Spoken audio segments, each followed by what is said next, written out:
¿Qué tal, hermanos? Bienvenidos nuevamente.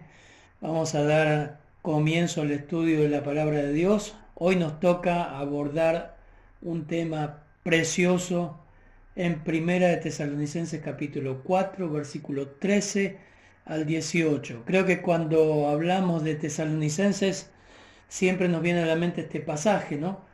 Y estábamos ansiosos de llegar a este tema.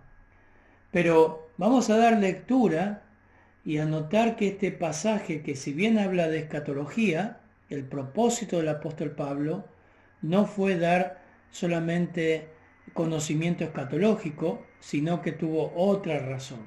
Vamos a leer el pasaje, vamos a leerlo y luego vamos a dar la introducción al texto. Vamos a leer 1 Tesalonicenses capítulo 4, versículo 13 al 18 y luego oramos. Dice así: tampoco queremos, hermanos, que ignoréis acerca de los que duermen, para que no os entristezcáis como los otros que no tienen esperanza. Porque si creemos que Jesús murió, y resucitó, así también traerá Dios con Jesús a los que durmieron en él.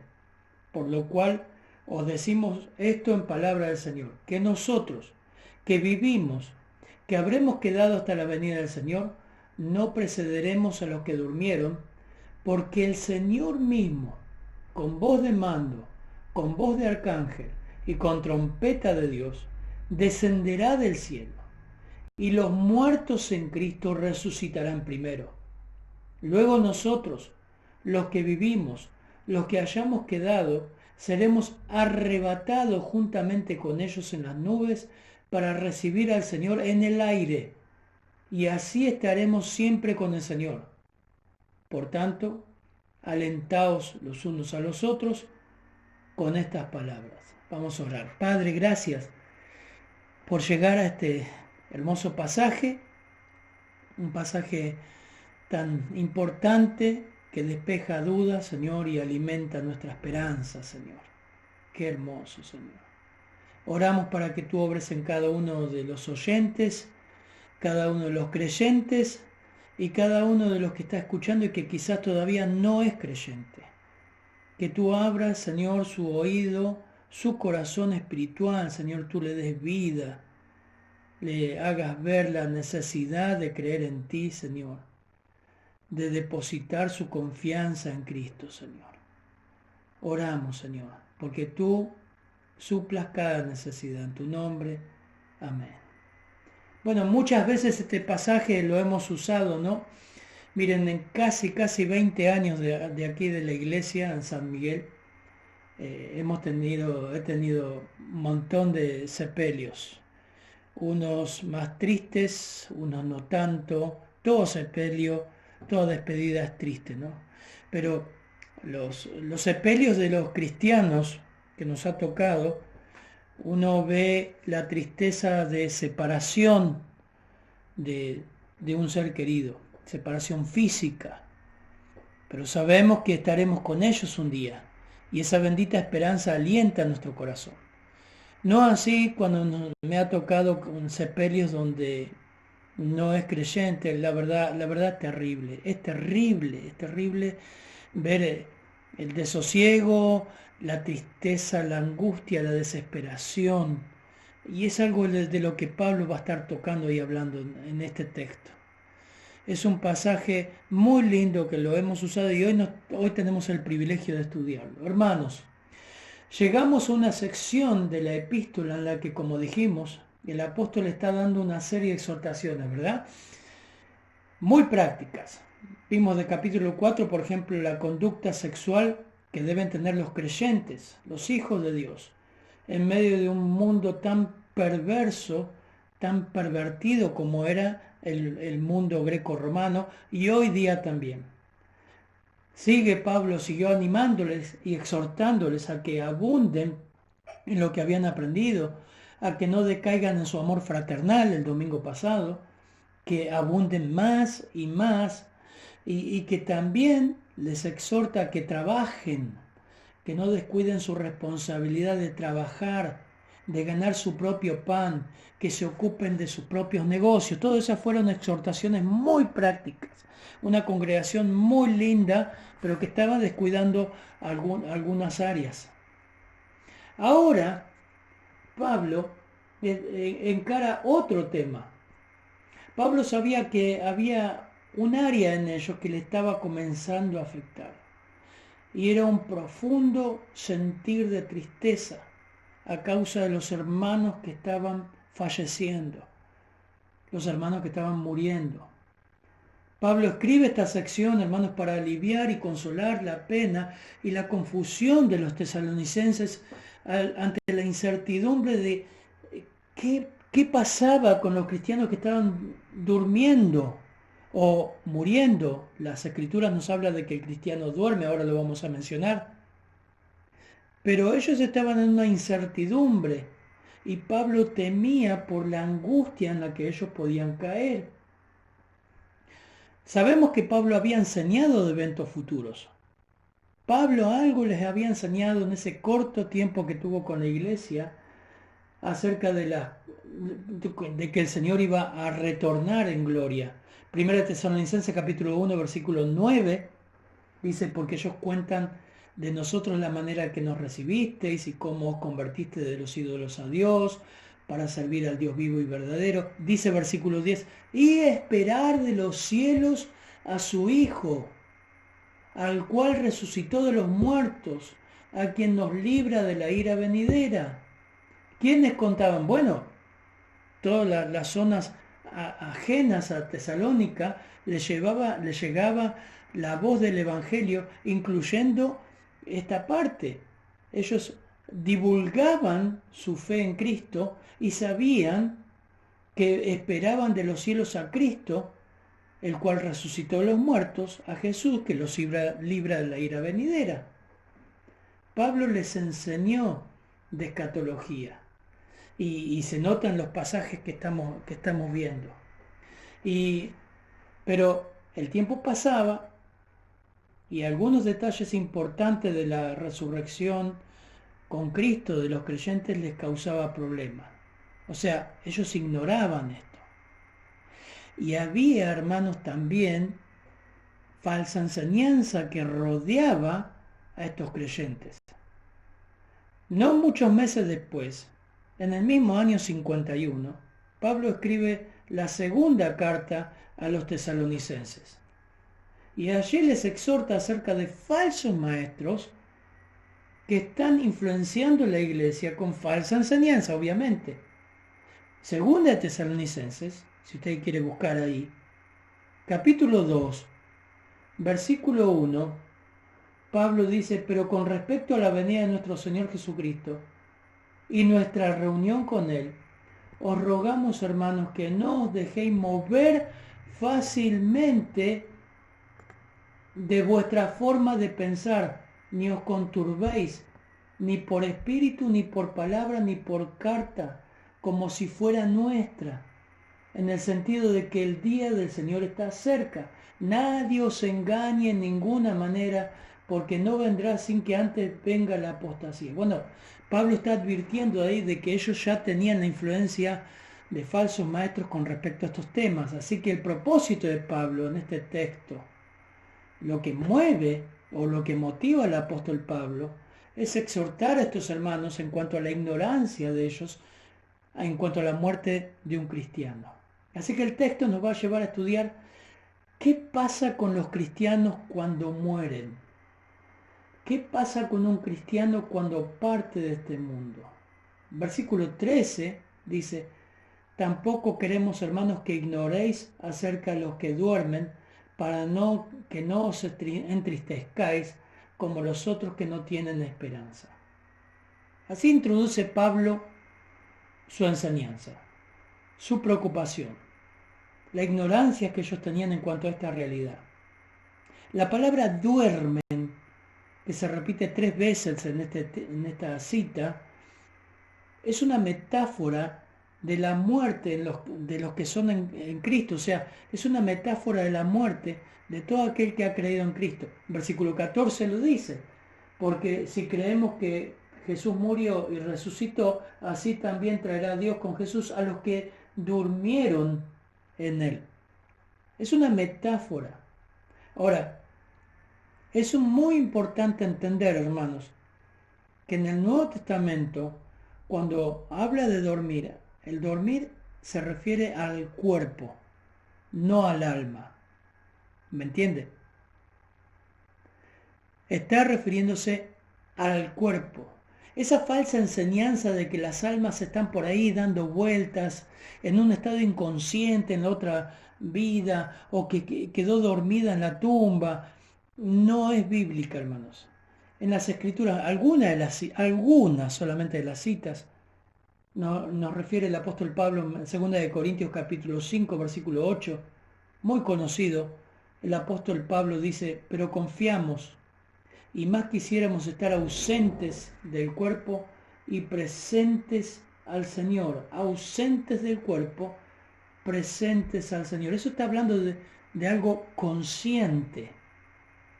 Lucas 23, un pasaje muy conocido en el Evangelio de Lucas, cuando el Señor está en la cruz junto a los dos reos, que uno cree, uno de los reos dice a Jesús, acuérdate de mí cuando vengas en tu reino. El Señor le responde en versículo 43 de Lucas 23.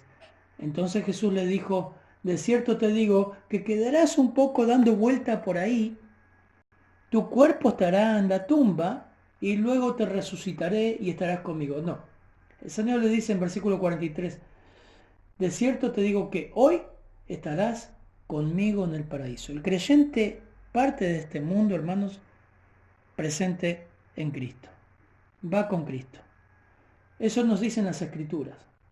Otra gran evidencia es cuando Moisés y Elías en el monte de la transfiguración de Mateo 17, versículo 3, están ahí con el Señor y no aparentan que están dormidos o flotando en el aire. Recuerden esto, hermanos. Entonces, cuando se refiere al dormir, está hablando del cuerpo duerme. Después de la muerte, hermanos, los salvos, los redimidos, los cristianos, usted y yo que hemos confiado en nuestro bendito Señor, la Biblia dice que estamos conscientemente al Señor. Es una puerta, es un conducto. La muerte nos lleva a Cristo. Pero los no salvos, muy tristemente, van conscientemente al infierno. Conscientemente van al infierno. Lucas 16, que no vamos a leer, el Señor habla ahí del rico y Lázaro. Pero esta ignorancia, hermanos, volviendo a nuestro texto, esta ignorancia que Pablo palpaba en ellos, no queremos, hermanos, que ignoréis acerca de los que duermen, para que no os entristezcáis. La palabra entristezcáis habla de una tristeza profunda, angustiante, como Pablo mismo lo describe, ¿no? En Efesios capítulo 2, versículo 12, él ilustra al incrédulo de la siguiente manera. Dice, recordad que en ese tiempo estaban separados de Cristo, excluidos de la ciudadanía de Israel, ajenos a los pactos de la promesa, sin esperanza y sin Dios en el mundo. Terrible como Pablo describe al incrédulo, como éramos nosotros antes de Cristo, sin esperanza y sin Dios en el mundo. Un vacío total, ¿no? Un vacío total. Así está el incrédulo. Yo les voy a leer algo que William Barclay, un estudioso de las Escrituras, pone en uno de sus libros y ilustra cuál era el pensamiento del mundo antiguo en cuanto a la muerte. Un filósofo de aquel tiempo decía, una vez que el hombre muere, no hay más esperanza de que resucite.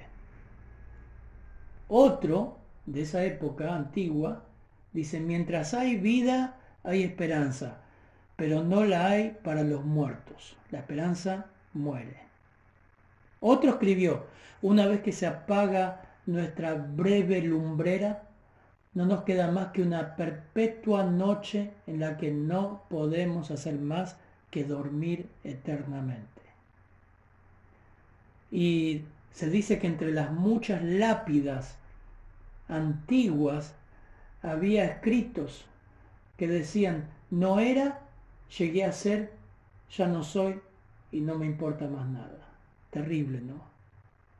Terrible lo que es el vacío en una persona sin Cristo, sin Dios, ajenos a las Escrituras. Pablo lo que no quería que su iglesia, que los tesalonicenses cayeran en el pensamiento y en el sentimiento de lo que eran estos filósofos de ese tiempo, en lo que era el pensamiento pagano, el mundo sin Dios, como él los describe, los que no tienen esperanza. Por eso, hermano, quizás poco sabés, quizás ya sabés, otros recién están aprendiendo qué pasa con el creyente cuando muere. Nosotros tenemos hermanos muy queridos que se nos adelantaron, ya están con el Señor y tenemos la certeza de saber dónde están. Pero muchos quizás no saben. Quiera Dios que esto sea de consuelo a tu alma y también sea de salvación si estás escuchando esto y no tenés a Cristo. La primera enseñanza, Pablo va a dar 4 enseñanzas sobre la muerte del creyente. La primera radica en la promesa de la persona de Cristo. La promesa en la persona de Cristo. Pablo dice, porque si creemos que Cristo murió y resucitó, así también traerá Dios con Jesús a los que durmieron en él. Por lo cual os decimos esto en palabra del Señor. 14 y parte del 15 leí. Lo primero que Pablo va a enseñar es que la promesa de la eternidad en el creyente radica en la persona de Cristo. Ahí nomás, hermanos. Por eso dice, si creemos que Cristo murió en primer lugar, o sea, Pablo no está poniendo en duda si creemos como una duda, sino que está diciendo, si lógicamente creemos, o sea, puesto que creemos esto, que Cristo murió, esa es la primer base que sienta Pablo. Es un resumen, es algo breve que resume la obra expiatoria del Señor. La obra expiatoria del Señor satisfizo la demanda de justicia de un Dios santo, hermanos. Quizás nunca escuchaste el Evangelio y estás escuchando ahora, pero Cristo vino a satisfacer la justicia de Dios santo, de Dios Padre, porque el pecado, la paga del pecado es muerte, y más la dádiva de Dios, el regalo de Dios es vida eterna en Cristo. Hemos sido aceptados por Dios por la muerte de su Hijo, no por mis obras, no por tu religión, no por lo que hagas, por lo que pienses, porque todos nosotros nos descarriamos como ovejas, cada cual se apartó por su camino, dice las Escrituras, el libro de Isaías. Mas Él cargó por no todos nuestros pecados, herido fue por nuestras rebeliones y molido por nuestros pecados. Fue molido no solamente por los romanos, sino por la misma mano de Dios. Estamos aptos por la ofrenda del Cordero sin mancha. Eso es lo que dice la palabra de Dios. Efesios 1:13 dice, en Él vosotros, después de escuchar el mensaje de la verdad del Evangelio de vuestra salvación y habiendo creído, fuiste sellados en Él con el Espíritu Santo de la promesa, que nos ha dado como garantía de nuestra herencia, con miras a la redención de la posesión adquirida de Dios para alabanza de su gloria. O sea, Pablo sienta la base. Nosotros creemos que vamos a estar con Cristo porque creímos en la muerte de Él. Y es interesante, hermanos, porque Pablo no utiliza la palabra dormir. Nos dice, fíjense en el versículo 16, porque si creemos que Cristo durmió, no dice durmió, dice murió, porque murió de la forma más horrenda, más brutal. Y la comunión con su Padre fue cortada, porque el Padre mata al Hijo por nuestros pecados. Por eso, hermanos, el Señor sufrió toda la furia de parte de Dios Padre para transformar nuestra muerte. Escuchen esto, transformó nuestra muerte en sueño. O sea, Cristo hizo que la muerte se convirtiera en sueño en el creyente, ¿no? una metáfora adecuada en la cual se transforma todo el concepto de la muerte, todo el concepto de la muerte cambia.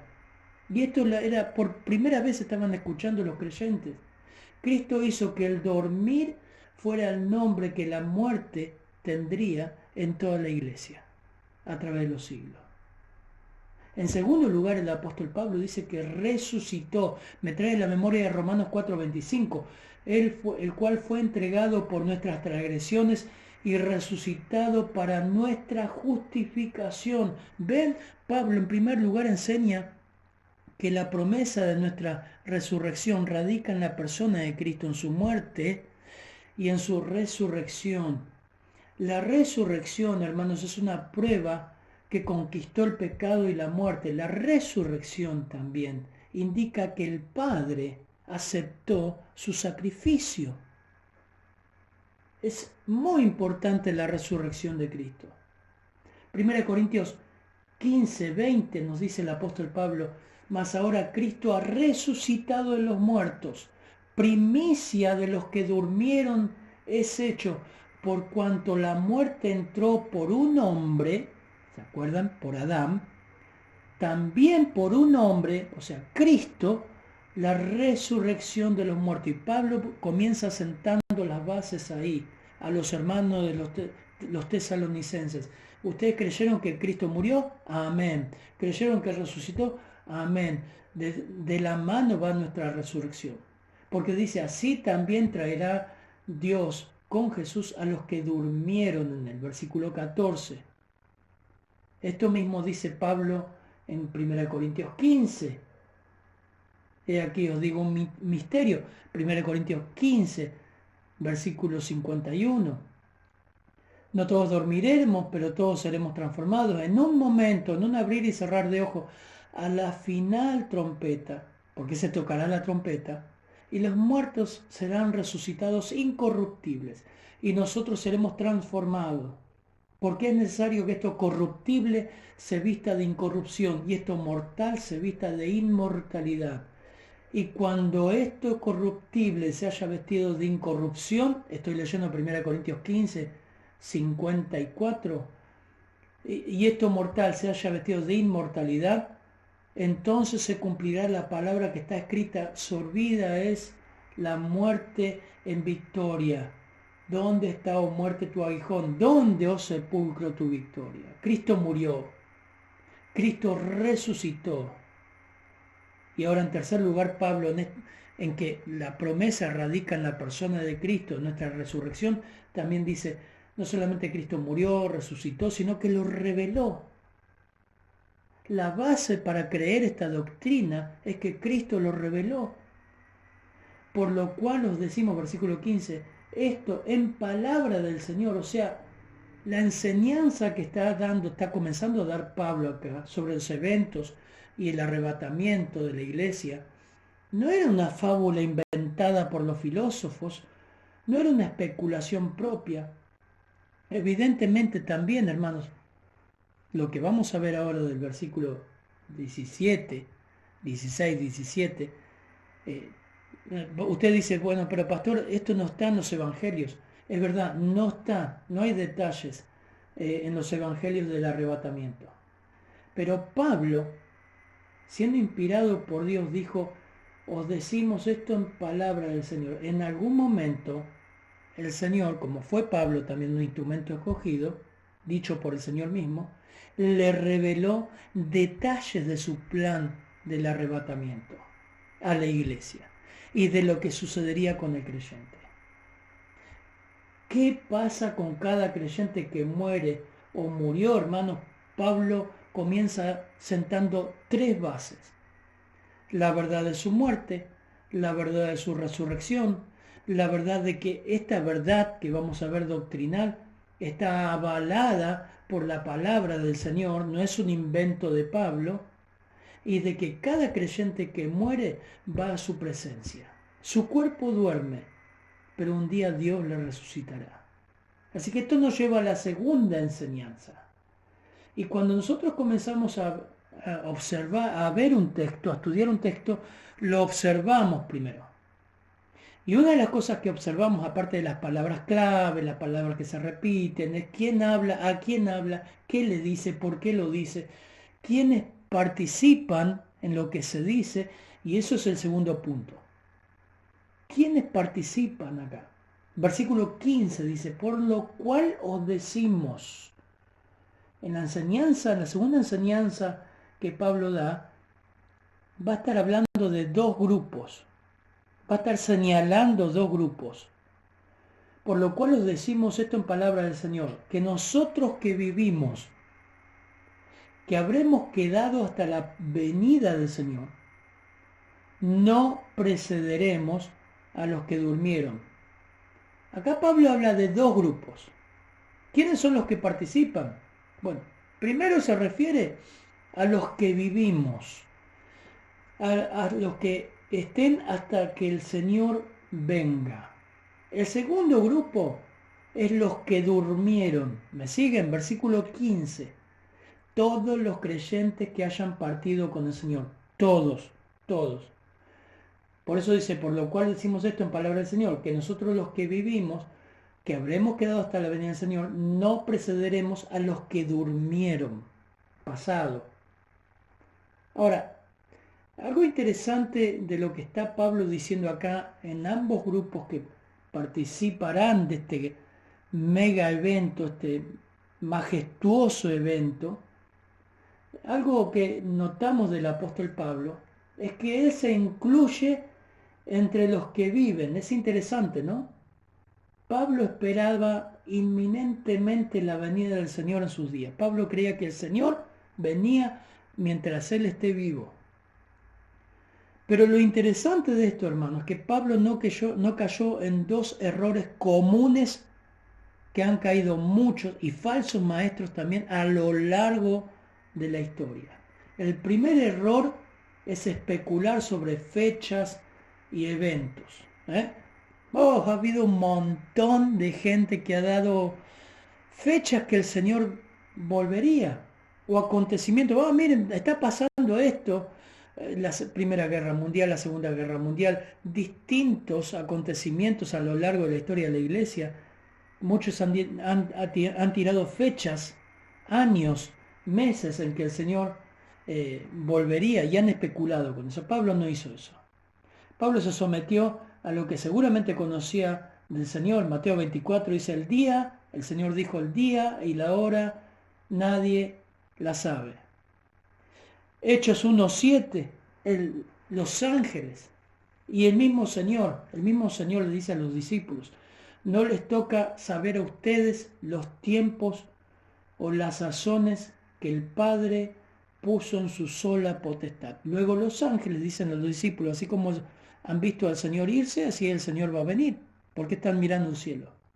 Pero el Señor les dice, no les toca saber a ustedes los tiempos o las sazones. Pablo se sometió a eso, no especuló con el regreso del Señor.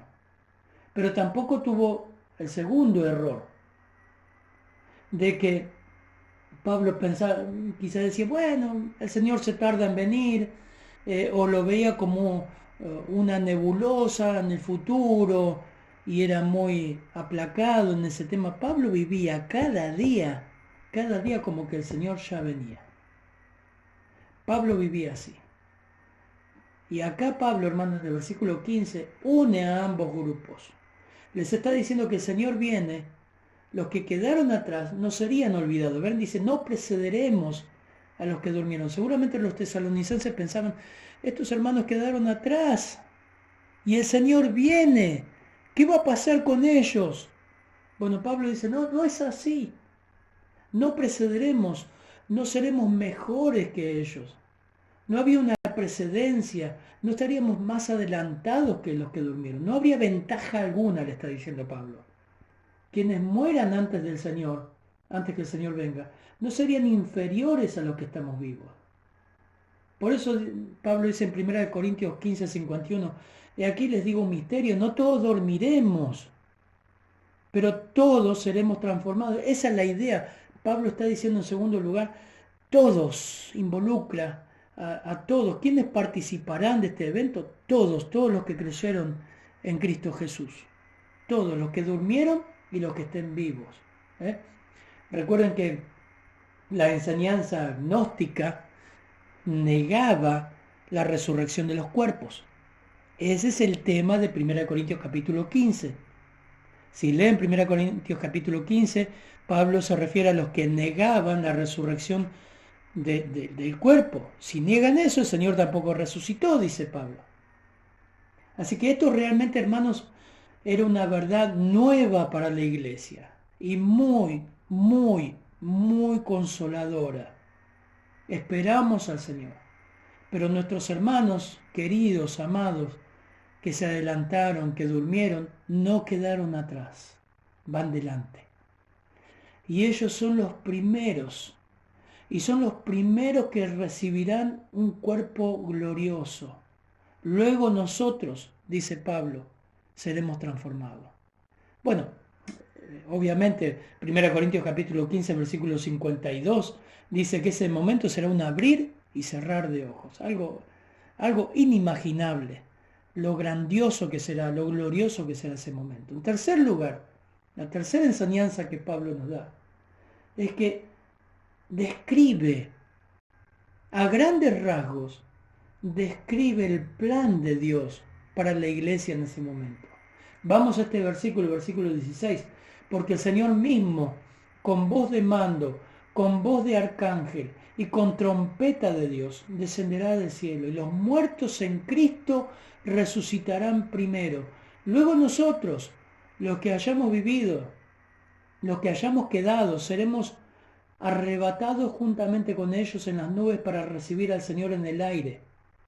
Y así estaremos siempre con el Señor.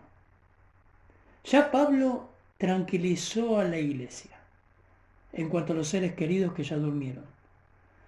Ellos tienen una fuerte promesa en Cristo. Son participantes del plan de Dios en la resurrección. Pero ahora describe ese plan. Y vamos a ir parte por parte en este versículo, hermanos, palabra por palabra, para que entendamos los tesoros que están escondidos aquí. Vamos al versículo 16, dice, porque el Señor mismo, Pablo describe ahora los pasos, los elementos que aparecen acá. Lo primero que aparece es que será el Señor mismo el que regrese. Parece redundante, ¿no? Pero Pablo dice, va a ser Cristo mismo el que regrese. O sea, no enviará ángeles en contraste con la segunda venida. Hay una gran diferencia, hermanos, de lo que Pablo está narrando acá, de lo que está diciendo acá, y lo que está diciendo en Mateo 24, en Marcos 13. Acá es el Señor mismo que viene, no envía ángeles a buscarnos, sino que es el Señor mismo. ¿Sí? Primer elemento. Segundo elemento, dice, con voz de mando. La palabra ahí es keleusma, con cada kilo, keleusma. Y significa un timbre militar, o sea, tener un timbre militar, una voz con un timbre militar. Es como cuando un comandante llama a sus tropas a formar fila. Yo les dije que hice la colimba, ¿no? Bueno, una de las cosas notables que era cuando un superior llama a formar filas, lo hace con una voz fuerte. Y todos los soldados corríamos ahí a formarnos en las filas que ellos las autoridades nos sabían, que el sargento o el teniente nos había enseñado.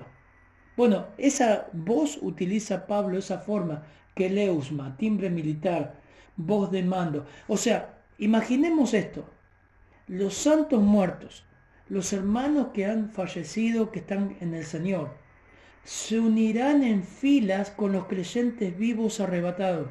Supongan que somos nosotros. A mí me encantaría llegar vivo, ¿no? Creo que todos nos gustaría. Pablo decía, no me gustaría ser desvestido, me gustaría ser revestido del Señor.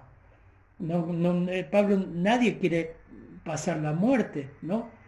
Pero esas filas las formaremos con los hermanos que se han ido a la voz de mando del Señor.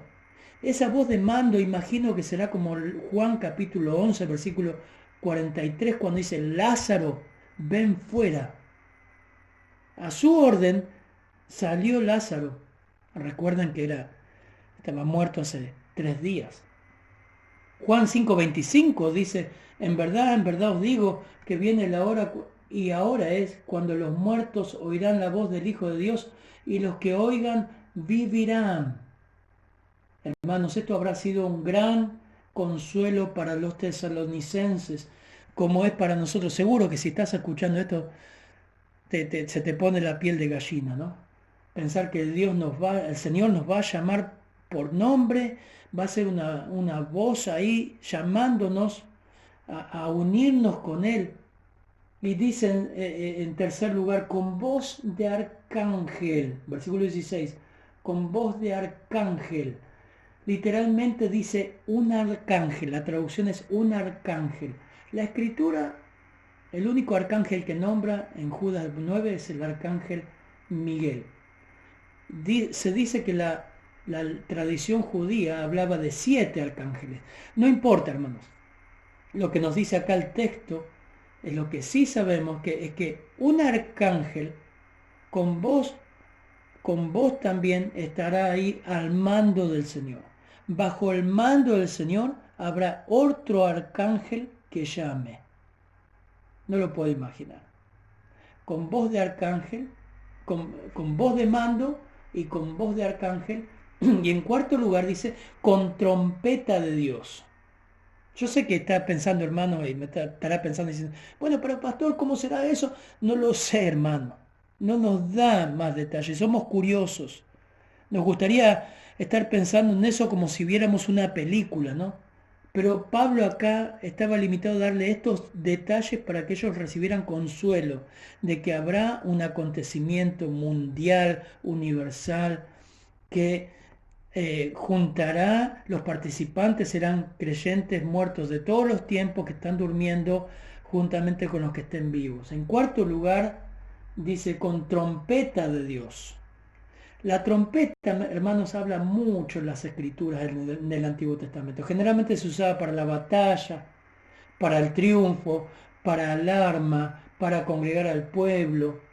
No son trompetas de juicio, evidentemente, como Apocalipsis 8 al 11, porque no está hablando de juicio aquí. Evidentemente son trompetas que sonarán como de victoria al congregar a su pueblo. Y también existían en Zacarías, por ejemplo, capítulo 1, versículo 16, trompetas de liberación, de triunfo. Eso será impresionante, impresionante. Trompetas de triunfo, trompetas de liberación, trompetas de congregación. Y dice en quinto lugar que descenderá del cielo. En quinto lugar, descenderá del cielo. Con trompeta de Dios descenderá del cielo. Ese descenderá del cielo, recordemos, hermanos, que el cielo es el lugar que está el Señor desde que ascendió.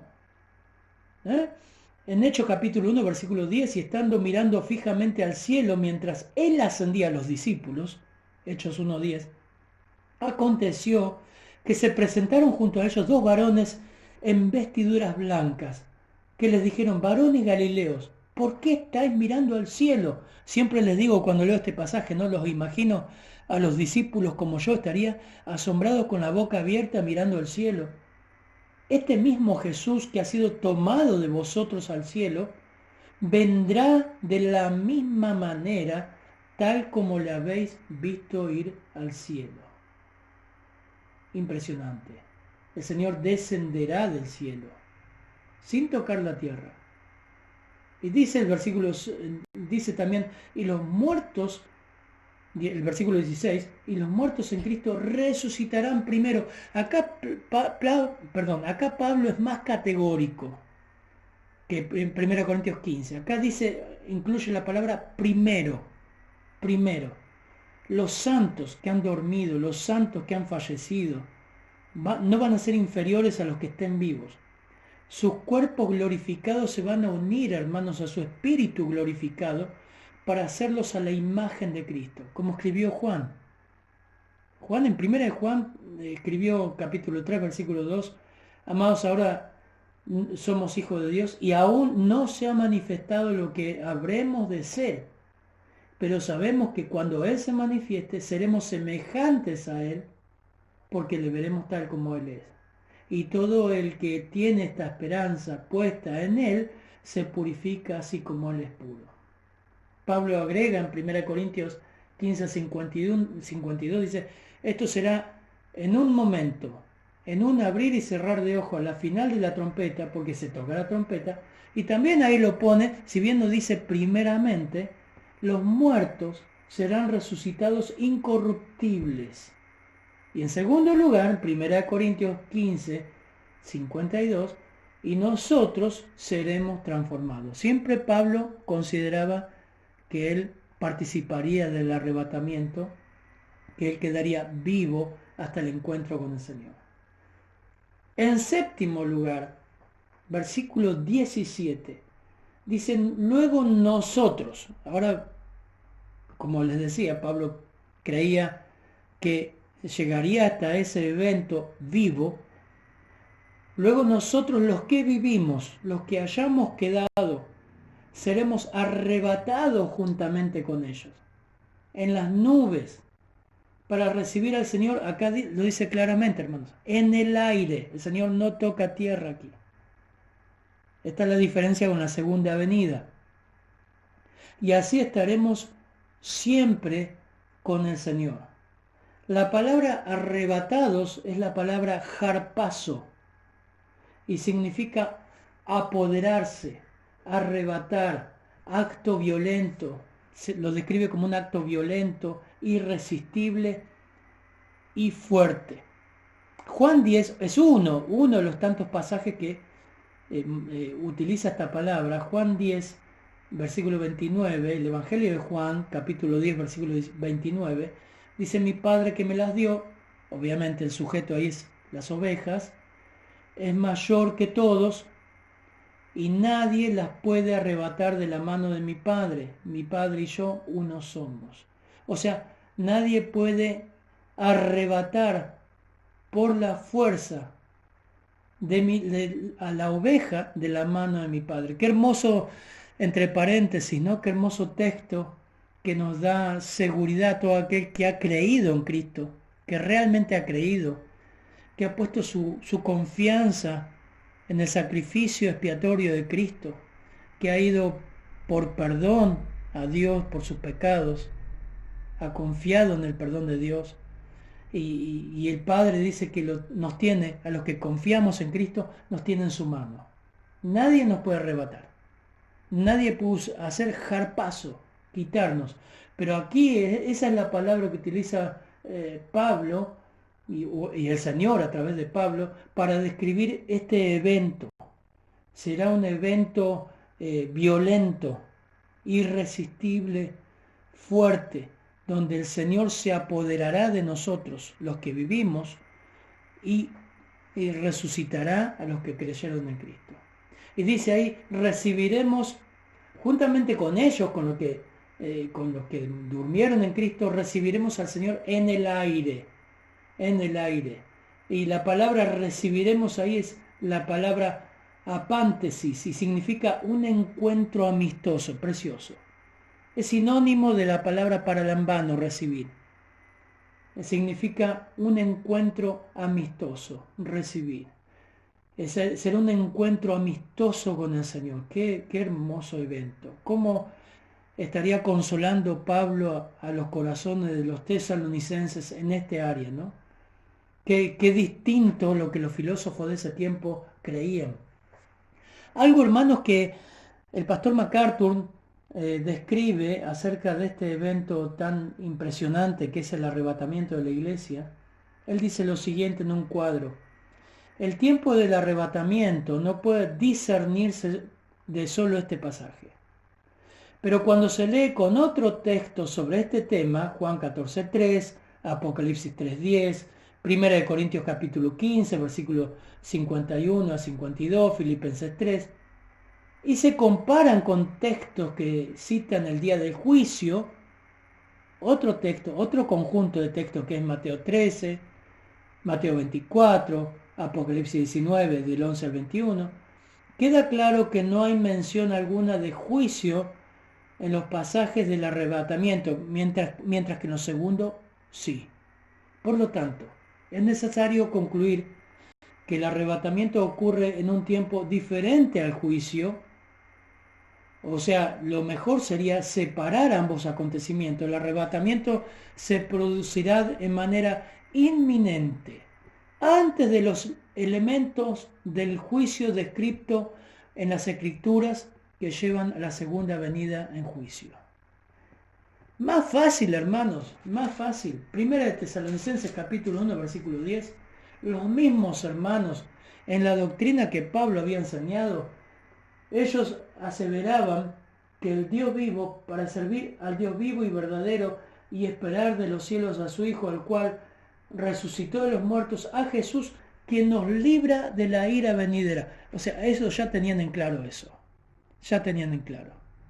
La iglesia de Cristo no pasará por la gran tribulación. Ni por la tribulación, ni por la gran tribulación. No pasará por esos 7 años. Volviendo a nuestro versículo, dice, luego nosotros los que vivimos, versículo 17, los que hayamos quedado seremos arrebatados juntamente con ellos en las nubes para recibir al Señor en el aire, y así estaremos siempre con el Señor. Yo remarqué en rojo, ¿no? Y así estaremos siempre, siempre con el Señor. Esa es la verdad bendita y consoladora que conduce el plan divino, hermanos. Este plan que Pablo da detalles. Esta es la verdad más hermosa que veo en este versículo. Dios siempre buscando al hombre, nunca al revés. Me trae a la memoria Génesis 3, versículo 7, cuando el Señor pasea por el huerto, ¿no? Y le pregunta a Adán, ¿dónde estás tú? ¿Dónde estás, Adán? Pero acá estamos en un escenario completamente diferente, opuesto. Contemplamos una atmósfera de armonía, de comunión perfecta, el hombre con Dios por medio de Cristo.